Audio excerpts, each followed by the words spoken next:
Notez bien que de manière générale, les jurys des concours, les oraux que vous passez sont bienveillants. Ils ont pour mission de vous donner votre chance, de vous laisser vous exprimer, afin de pouvoir vous noter ou vous faire entrer dans leur école. Ne croyez pas toutes les légendes, les rumeurs en disant on m'a piégé, on m'a déstabilisé, c'est pas vrai. Les jurys ont des consignes de respect des candidats et leur permettent de se présenter, ce qui ne veut pas dire que tout le monde aura un 16, bien sûr.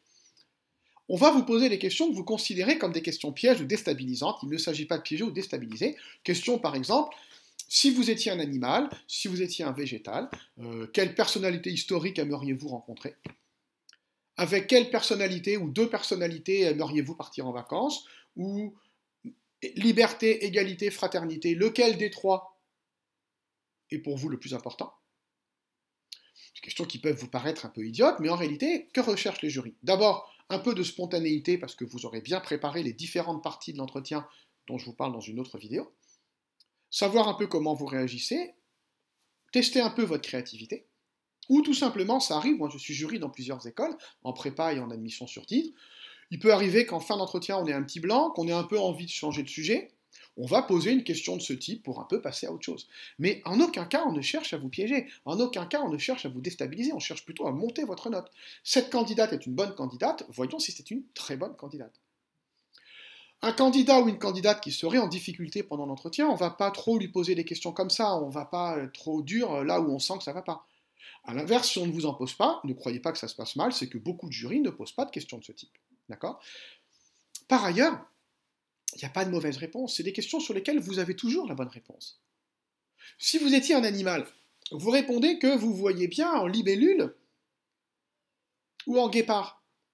On ne va pas vous dire, ah ben non, c'est embêtant parce qu'aujourd'hui à l'ESSEC ou à l'SCP, ou à l'IESEG ou à Sciences Po, on ne recrute que des coccinelles ou des lions. Ça n'a pas de sens. Votre réponse est nécessairement exacte.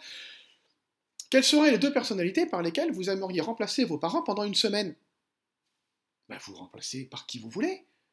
Il n'y a pas de bonne réponse. Moi qui suis un vieux, j'ai 60 ans, je ne vais pas vous donner de réponse. Personne ne va vous dire qui vous aimeriez, comme personnalité, passer du temps avec elle.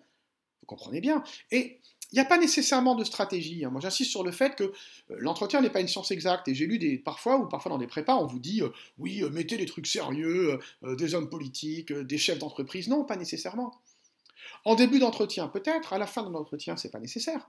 Les mêmes questions n'attendent pas les mêmes réponses selon le moment où elles sont posées. Si vous pensez avoir déjà bien abordé vos thèmes personnels, exprimé les principaux sujets que vous vouliez évoquer avec le sujet, là, on attend de vous de la créativité, vraiment de la spontanéité. Vous pouvez dire des footballeurs, des chanteurs, des chanteuses, des comédiens, des comédiennes, des écrivains, qui vous voulez. Si vous n'avez pas pu évoquer votre projet pro, que vous le regrettez un peu, allez-y, là, en ces cas-là, vous citez une personnalité qui serait en relation avec le projet pro. Mais ne soyez pas trop stratège, soyez plutôt naturel, soyez plutôt spontané. Vous avez le temps de réfléchir, vous avez le droit d'hésiter. Mais je ne crois pas que vous deviez nécessairement être beaucoup trop sérieux. Des questions de ce type apparaissent en fin d'entretien. Généralement, on a bien fait le tour du candidat. Donc pas d'inquiétude. En aucun cas, les jurys ne cherchent ni à vous piéger, ni à vous déstabiliser. Comme je le dis souvent, soyez naturel, tout se passera bien.